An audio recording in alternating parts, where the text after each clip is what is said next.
Ahí, como les dije, voy a grabar. Vale. Ya. Eh, Como les decía, chiquillos, la idea es que esto sea una especie de clase ya de administración. La administración, y ya voy viendo, abarca muchas áreas, ya, mucho más que un ramo que quizá uno pudo tener en la carrera, ¿cierto?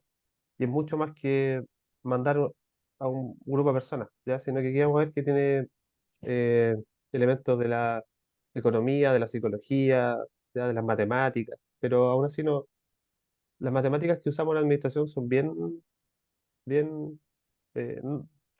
básicas, ¿ya? O sea, no vamos hoy día no vamos a aprender nada de matemáticas, ¿ya? No vamos a hacer nada con números, pero sí vamos a ver cosas, ¿ya? Y vamos a ver algunos gráficos que están relacionados, esos gráficos, a cálculos que se hacen detrás, ¿ya? Para llegar a esos resultados. Entonces, Ya. eh, orienté esta presentación a, bueno, como profe, eh, puse objetivos, ¿ya? El objetivo número uno es conceptualizar y caracterizar elementos fundamentales de la administración de empresas, la contabilidad y las finanzas. Esos tres puntos vamos a abarcar hoy día. Y el objetivo específico 2 es que esto que aprendamos, ¿cierto? Lo vamos a vincular, esta teoría administrativa, con las necesidades y requerimientos propios de una pyme en Chile, ¿ya? Y dividí esta sesión en tres puntos, ¿ya? El primero, administración, donde vamos a definirla, vamos a ver las etapas del proceso administrativo, y quizás de ahí van a recordar algunas cositas que algún profe les habló por ahí, y vamos a ver una introducción a lo que sería la economía, ¿ya? Y cómo la economía, ¿cierto? Eh, y estos conceptos como oferta y demanda y otras cosas que escuchamos, que a veces pensamos que están tan alejados de nosotros, en realidad inciden mucho en la actividad de cualquier empresa de cualquier tamaño, ¿ya? Después vamos a ver un poquito de contabilidad, definir el, más que es la contabilidad, qué labor tiene también la contabilidad, cuál es su función, eh, qué son los costos. Vamos a ver algunos impuestos como el IVA, PPM, impuestos a la renta, que son cosas que van a estar constantemente familiarizados ustedes con ellos a medida que vayan avanzando con su empresa. Y ahí vamos a ver los estados financieros, que son como los resultados de todo el ejercicio contable. Y en tercer lugar, la contabilidad es como una radiografía, ¿ya? Lo vamos a explicar más profundo, pero la contabilidad es como la radiografía de la empresa, y podemos decir, ¿cierto? O pensar que no nos sirve mucho una radiografía si no podemos verla, analizarla y sacar conclusiones, ¿cierto? Y sacar un diagnóstico, digamos, de ella. Entonces, las finanzas, en ese sentido, son como la rama que también vamos a ver un poquito de idea, que toma la contabilidad, los resultados de la contabilidad, y los transforma en un diagnóstico, ¿cierto? Y nos permite, tanto la contabilidad como las finanzas están hechas para tomar decisiones, ¿ya? Ahí vamos a ir, cualquier consulta, chiquillos, me interrumpen nomás, ¿ya? O cualquier duda así puntual, si es que yo pudiera responderla, la respondo de inmediato. Si no tengo la respuesta aquí, se las puedo después buscar, ¿cierto? Y dar, ¿ya?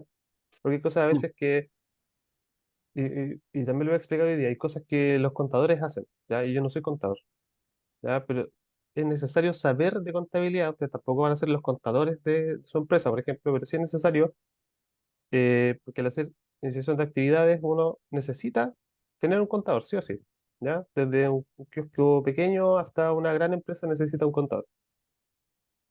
La idea es que sepamos qué es lo que está haciendo el contador, ¿ya? Eso principalmente, eso es por lo menos mi enfoque de lo que vamos a hablar hoy día en contabilidad, ¿ya? Pero como les digo, van a aparecer dudas y de repente quizás van a haber cosas muy contables, técnicas, que yo en este momento quizás no recuerde, y lo podemos buscar después y damos la respuesta. Ya. Administración, la podemos definir como la encargada de gestionar adecuadamente los recursos de una empresa, organización, institución, ¿ya? Ya sean físicos o no físicos, ¿cierto? Tangibles o intangibles, materiales o recursos humanos, como las personas también que trabajan dentro de una organización. Y todo esto orientado a lograr cumplir metas y objetivos que se propone, ¿cierto?, la misma empresa. ¿Ya? Entonces, subrayé lo importante: gestionar, ¿cierto? O sea, trabajar eh, con los recursos que tiene la empresa, ¿cierto? Para lograr satisfacer objetivos propuestos. Esta es como la definición más básica que podríamos tener de administración, ¿ya? Si ustedes buscaran, van a encontrar un montón de cosas, pero van a dar vueltas, ¿cierto?, en lo mismo. Estos dos ejes que son gestionar y lograr objetivos o metas, ¿ya? Dentro de esta administración, ¿ya? Pero ya como acción, existe lo que se llama el proceso administrativo, que está compuesto por todas las labores, todas las funciones que eh, se trabajan dentro de una empresa, y el objetivo de esto es aprovechar al máximo los recursos, igual que la definición de administración, aprovechar al máximo los recursos de la organización, ¿ya? Aquí es donde aparecen los primeros conceptos como eficiencia y eficacia, ¿cierto? Eficiencia en cuanto a poder aprovechar de mejor manera los recursos, y por otro lado la eficacia, que es hacer lo que tenemos propuesto, ¿ya? Eh, en economía, por ejemplo, si ustedes tuvieron una economía o han hablado con algún profe de economía o alguien que le guste la economía, lo primero que a uno le explican es que las necesidades de las personas son infinitas, ¿ya? Pero los recursos son limitados. Entonces siempre está esta idea de, en administración, en economía, en finanzas, de tratar de aprovechar al máximo los recursos, ¿ya? Eso es lo que llamamos eficiencia. Y este proceso administrativo tiene cuatro etapas, que quizás ahora van a acordarse un poquito de administración, ¿cierto? Cuando hablamos de planificar, organizar, dirigir y controlar, ¿ya? Eh, es súper importante que pensemos esto. Estos cuatro conceptos que están anotados aquí, eh, si nosotros abriéramos esto, por cada una de esas palabras hay un sinfín de materia, digamos, y de conceptos nuevos y de herramientas que son propios de cada uno, ¿ya? Que la idea es que si más adelante podemos hacer otra sesión, podamos ir eh, ya al detalle de cada una de estas etapas, pues, ¿ya? Pero básicamente lo que toda empresa hace, aún a veces de manera inconsciente, es aplicar estas cuatro etapas, ¿ya? La planificación tiene que ver con eh, ver primero que nada dónde estamos parados, cuál es nuestra competencia. Aquí se hace, y quizás se acuerden del FODA.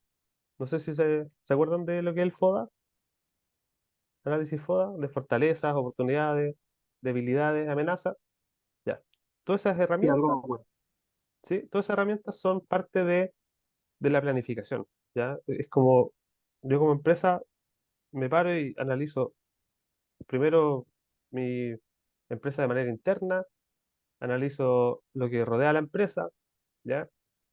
Y aquí construyo, ¿cierto?, como mis definiciones como empresa, ¿ya?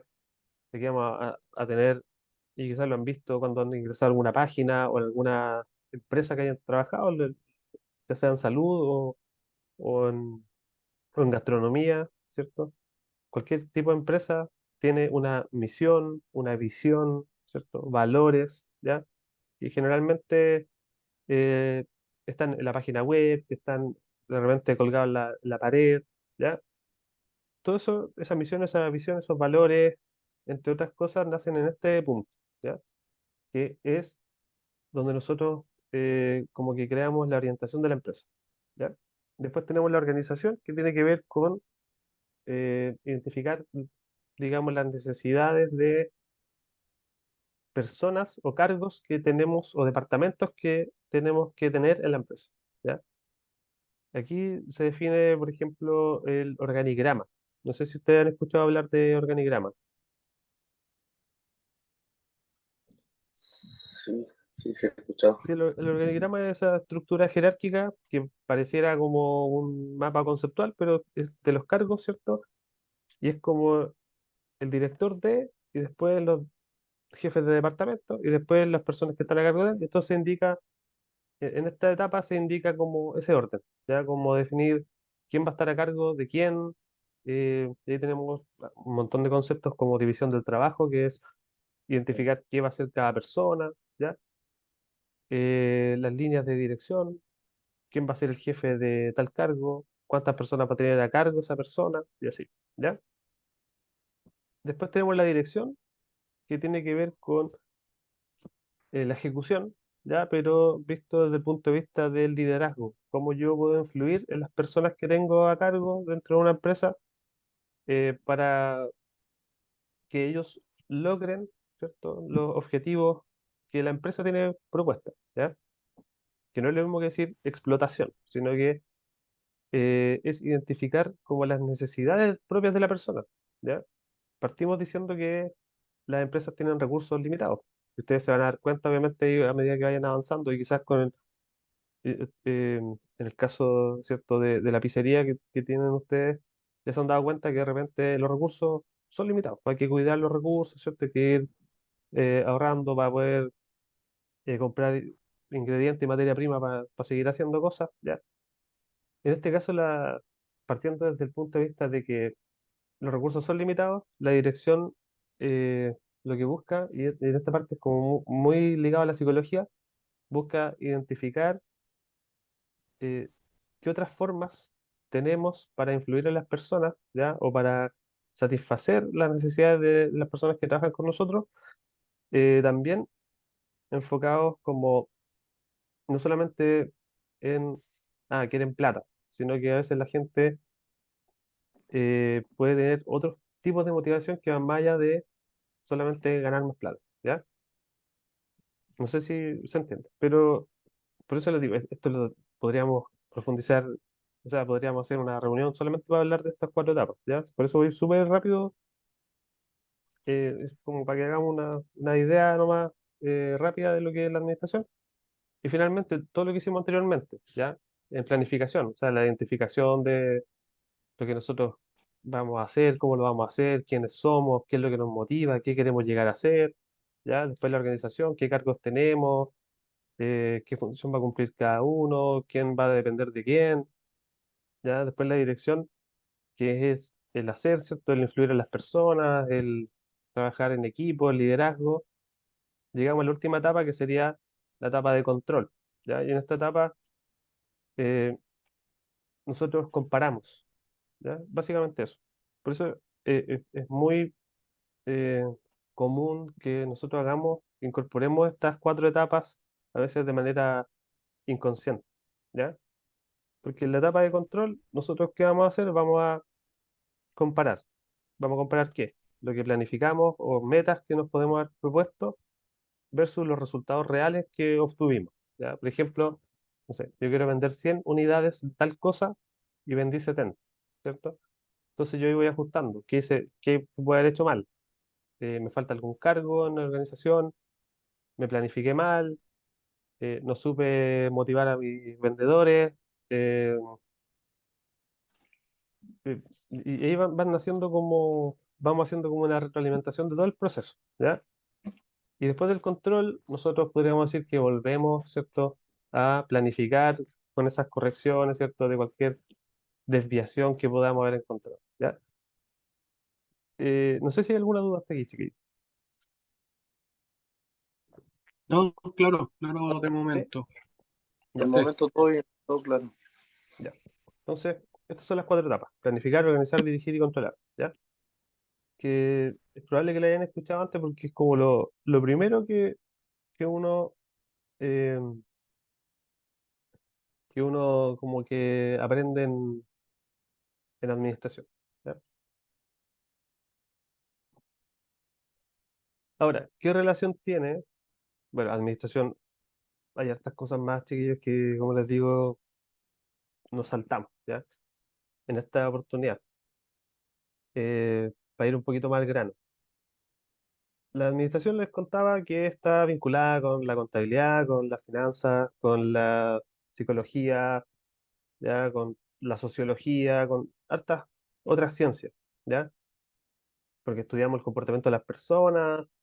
Por ejemplo, en marketing se estudia mucho el tema social, el tema demográfico, la segmentación de clientes por tendencias, por estrato social, ¿ya? En psicología, como le había dicho, vemos la motivación, cuáles son los factores que motivan a las personas, cuáles son las necesidades que tienen las personas, cómo se dividen estas necesidades y también, por otro lado, tiene relación con lo que estamos viendo que es la economía, ¿ya? Y quizás han escuchado ustedes hablar de oferta y demanda. ¿Habían escuchado hablar de oferta y demanda? Yo creo que sí, ¿cierto? De repente en la radio, en las noticias, ¿ya? Bueno, la oferta y demanda son dos conceptos fundamentales en economía que describen la interacción entre los productores y los consumidores en un mercado, ¿ya? O sea, podríamos decir las empresas y los clientes. La oferta se refiere a la cantidad de un bien o servicio que los productores están dispuestos a vender a un precio determinado durante un periodo de tiempo específico y la demanda, por otro lado, es la cantidad de un bien o servicio que los consumidores están dispuestos a comprar a diferentes precios durante un periodo de tiempo específico. En resumidas cuentas, podríamos decir que la oferta y la demanda, que la oferta y la demanda tienen eh, dos conceptos, ¿cierto? Que son los fundamentales. La cantidad, ¿ya? La cantidad que están dispuestos los oferentes a vender, las empresas a vender, ¿cierto? Y la cantidad que están dispuestas las personas a adquirir. Y por otro lado, el precio, ¿ya? Que estaba buscándole para subrayar. El precio.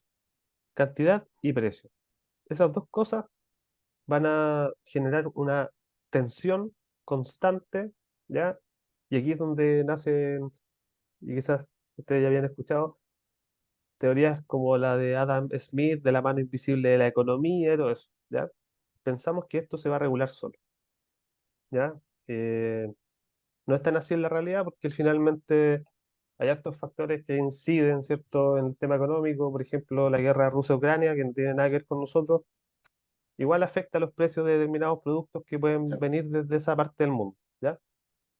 Pero eh, partamos por la idea de que precio y cantidad, ¿cierto?, van a ir haciendo este juego, ¿cierto?, de, de la economía. Nosotros en economía, por un lado, entonces tenemos la oferta, que es lo que la empresa tiene disponible para vender, y la empresa, ¿cierto?, va a esperar un precio determinado para poder vender, y los consumidores, ¿cierto?, por otro lado, están, tienen la intención de comprar o adquirir algo, pero también están buscando, esperando un precio determinado, ¿ya? Esta tensión entre los dos genera esta ley de oferta y demanda, ¿cierto? Que es este gráfico, ¿ya? Que la ley de oferta establece que ceteris paribus, lo subrayé y lo puse negro porque es un término en latín que significa cuando todo lo demás se mantiene constante, ya pensando lo mismo que habíamos dicho antes, que hay hartos otros factores que afectan esta oferta y demanda, pero si lo viéramos, si lo demás no existiera, podríamos decir que cuanto mayor sea el precio de un bien, mayor será la cantidad que la empresa, ¿cierto?, va a estar dispuesta a vender, va a ofrecer, porque va a tener un mejor precio, ¿cierto? Y por otro lado, mientras más alto sea el precio, menor, ¿cierto?, va a ser la cantidad de personas que van a querer comprarlo, ¿ya? No sé si se entendió esa parte. Sí, sí, se entiende. Sí. Por ejemplo, aquí tenemos dos curvas, ¿cierto? La P es de precio y va subiendo, ¿cierto?, el precio para acá. La Q es de cantidad, va subiendo hacia la derecha, ¿ya? Nosotros, por ejemplo, si tenemos un precio aquí, en esta rayita que es ahí, bajito, ¿cierto? La cantidad que la empresa va a querer ofrecer va a ser baja, porque va a decir, "Chuta, el precio no está muy bueno, así que bajan mis ganas de producir ese bien, ¿ya? Pero a medida que el precio sube, si nos damos cuenta, ahora nosotros, el precio está acá, entonces estamos dispuestos a generar esta cantidad, ¿ya? La cantidad subió. La cantidad que es Q, ¿cierto? Sube. O sea, nosotros estamos dispuestos a fabricar más productos o vender más cosas cuando el precio es más alto, ¿ya? Y los clientes, y nosotros como clientes, ¿cierto? Siempre uno, no sé, va al súper y quiere comprar algo y va a ver el precio, ¿cierto? Porque nosotros vamos a tener la tendencia contraria. A ver, mientras menor sea el precio, ¿ya? Por ejemplo, aquí. Ahora vamos a ver la línea roja, la que tiene la D acá arriba, ¿ya? Si el precio es bajo, por ejemplo, aquí mismo donde estábamos, nos damos cuenta que la cantidad es súper alta, porque la cantidad está acá. O sea, mientras menor sea el precio, más uno va a querer adquirir o más cantidad o más personas van a estar dispuestas a comprar algo, ¿ya? Y como esta curva entonces tiene una pendiente que desciende y la otra que asciende, en algún punto se topan, ¿ya? En algún punto estas dos curvas en este gráfico de precio y cantidad se cruzan, ¿ya? Y ahí nosotros hablamos de equilibrio de mercado. Se supone que va a pasar, ¿cierto? ¿Por qué quiero explicar esto ahora? Porque me pasa mucho que cuando estoy en clase, los alumnos me dicen, profe, ¿cómo se llega a los precios? ¿Cómo, o sea, si yo vendo un lápiz, lo puedo vender a 15.000 pesos? Me han preguntado varias veces. Si tengo un lápiz mina, ¿lo puedo vender a 15.000? Y yo siempre les digo que finalmente se va a regular solo, ¿ya? Porque si tú vendes un lápiz a 15.000 y al lado tenías una librería que lo vende a 100, no vaya a poder vender ese lápiz y por ende va a tener que ir bajando el precio hasta que quizás va a llegar a los 100 o cerca de los 100, que es la que tiene la competencia, ¿ya? Entonces, cuando la, eh, el equilibrio de mercado, ¿cierto? Se alcanza cuando la cantidad ofrecida de un bien es igual a la cantidad demandada. Este equilibrio determina qué precio, ¿cierto? Se va a vender este bien, este producto, este servicio, ¿ya? O sea, va a haber un momento donde estas dos curvas se topan, ¿cierto? Donde yo voy a estar dispuesto a vender, no sé, 10 unidades a un determinado precio y la gente va a estar dispuesta a comprar esas 10 unidades a ese mismo precio, ¿ya?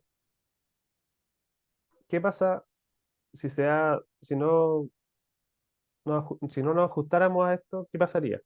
Pasaría que o bien vamos a quedar con escasez de producto, vamos a tener un precio muy bajo y vamos a vender todo de una, ¿ya? Y vamos a quedar con escasez, nos va a faltar, ¿ya? Va a haber más gente dispuesta a comprar y nosotros ya no vamos a tener producción para poder vender. O si tenemos un precio muy alto, la gente va a comprar menos de la cantidad que nosotros tenemos de producción a ese precio y por ende vamos a quedar con un excedente. Vamos a quedar con, no sé, en el caso suyo, con comida, ¿cierto? Que no vamos a poder vender, ¿ya? Por eso la idea de, primero que nada, conocer, ¿cierto? Cómo funciona este término que yo sé que todos lo hemos escuchado alguna vez, ¿cierto? Oferta-demanda. Pero así funciona. Eso es lo básico, ¿cierto? De qué es lo que nos quieren decir los economistas que aparecen en la tele cuando hablan de la oferta y la demanda. ¿Ya? No sé si tienen alguna duda, chiquillos. Hasta aquí. No, todo bien, Bueno, vamos bien. Ya.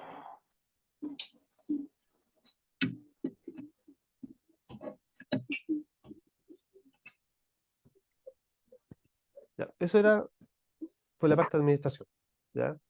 Ahora, hablemos un poquito de contabilidad.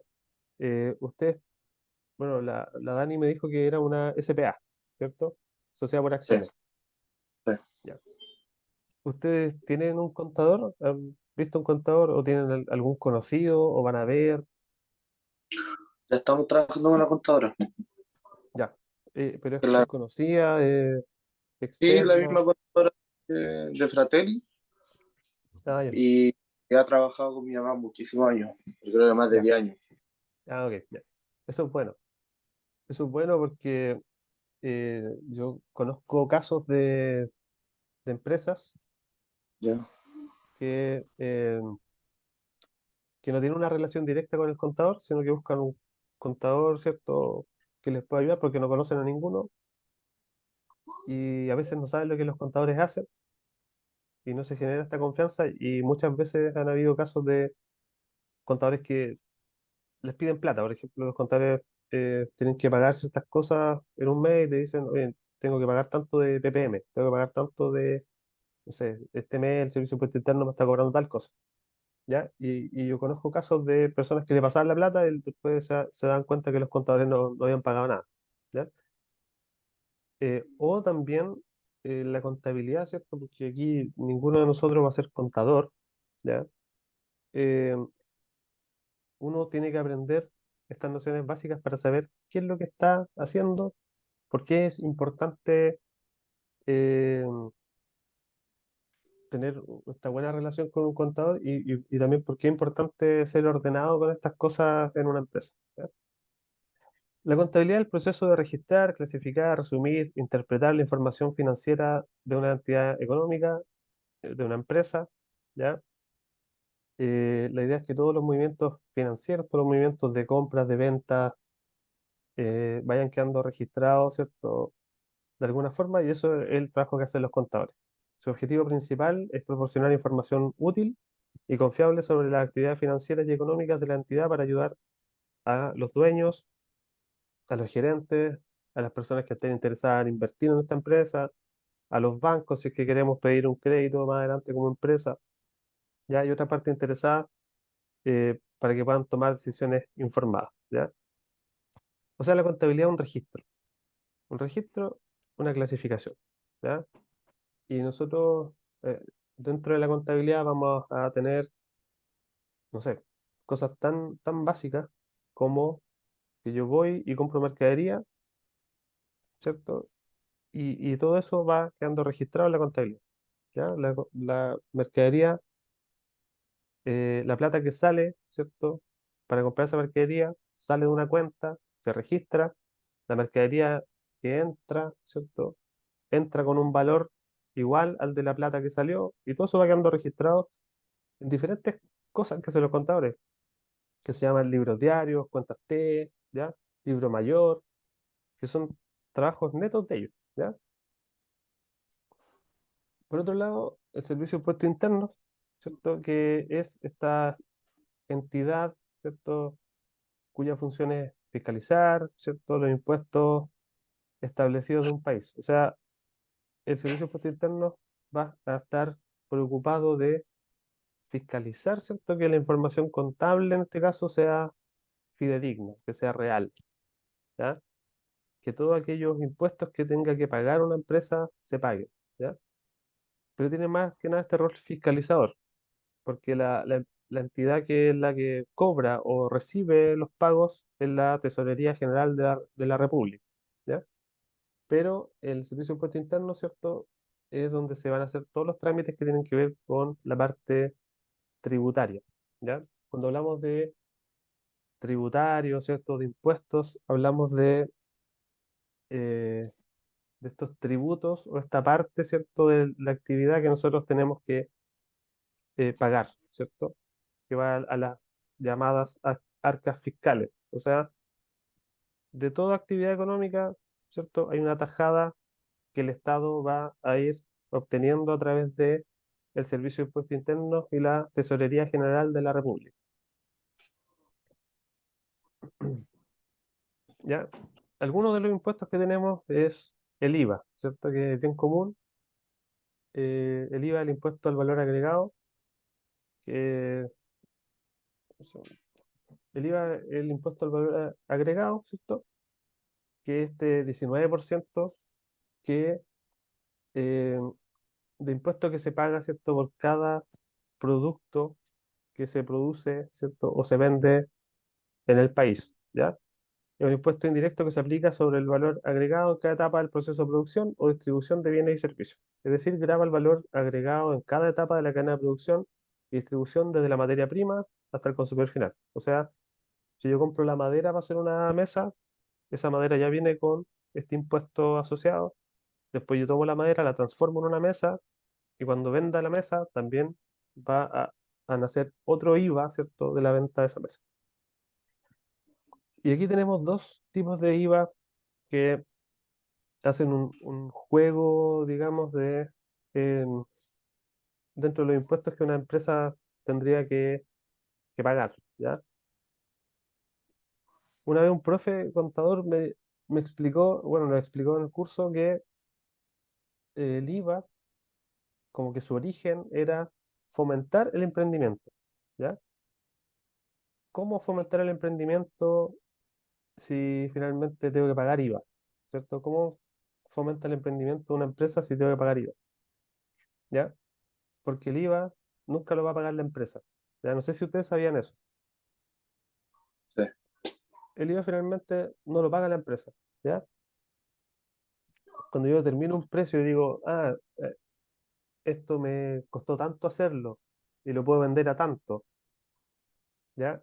Y yo digo, quiero ganar, no sé, eh, hacer un lápiz, por ejemplo, me costó 70 pesos hacerlo, terminarlo, ¿ya? Por cada lápiz yo gasté 70 pesos. Quiero ganar 30 pesos, o sea, lo voy a vender a 100, ¿cierto? Y yo digo, si lo vendo a 100, si voy y se lo vendo a alguien a 100, después el servicio de impuesto interno igual me va a decir, ya, de esos 100, pásame el 19% del IVA porque está incluido en ese precio. Entonces ahí es donde las empresas dicen, tengo 70 de costo, quiero ganar 30, y a esos 100 le agrego el 19% y al final termino vendiéndolo a 119, ¿ya? Esa es como la gracia que tiene, o una de las cosas importantes que las empresas a veces, ¿cierto? Pueden errar, ¿ya? En no saber que el IVA no tienen que pagarlo ellos, sino que tienen que sumarlo a esta estimación que ellos hacen de los precios, ¿ya? Y aquí tenemos dos tipos de IVA: IVA crédito fiscal, IVA débito fiscal. El IVA crédito es un IVA positivo para la empresa, ¿ya? Porque el IVA que está asociado a las compras. Por ejemplo, yo tengo una empresa, ¿cierto? De eventos, supongamos, y voy al súper y compro mercadería para un evento y ahí hay un IVA, ¿cierto? Asociado a esa compra, pero ese IVA queda como un saldo positivo para mí, ¿ya? Para la empresa. Cuando una empresa compra bienes o servicios para utilizar en su actividad económica, paga el IVA en esas compras y ese IVA queda, ¿cierto? Eh, como un monto positivo, ¿ya? Que podríamos decir, entre comillas, que me van a devolver, ¿ya? Y por otro lado, está el IVA débito fiscal, que es el IVA que está asociado a lo que yo vendo, ¿ya? Entonces, por cada cosa que yo compro, hay un IVA que es positivo para mí, y por cada cosa que yo vendo, hay un IVA que se llama débito fiscal, que es negativo para mí, porque es el que tengo que pagar yo, ¿ya? Entonces, como tenemos un IVA positivo, como tenemos este IVA que es positivo, ¿cierto? Y este otro que es negativo, el juego es que vamos, en el fondo, eh, reduciendo, ¿cierto? El IVA final que tenemos que pagar, ¿cierto? Mientras más compremos, vamos a bajar ese impuesto, ¿cierto? Mientras más vendamos, va a ser más lo que tenemos que pagar. Entonces ahí es donde las empresas juegan, ¿cierto? Con estos dos IVA, ¿ya? Finalmente, entonces, lo que se paga, ¿cierto? O el saldo que quede entre lo positivo y lo negativo de cada uno, es el impuesto final que se pagaría, ¿ya? Eso también los contadores generalmente lo llevan a raya, ¿ya? Pero es súper bueno que sepamos de dónde nacen esos conceptos o cómo afecta el IVA a una empresa,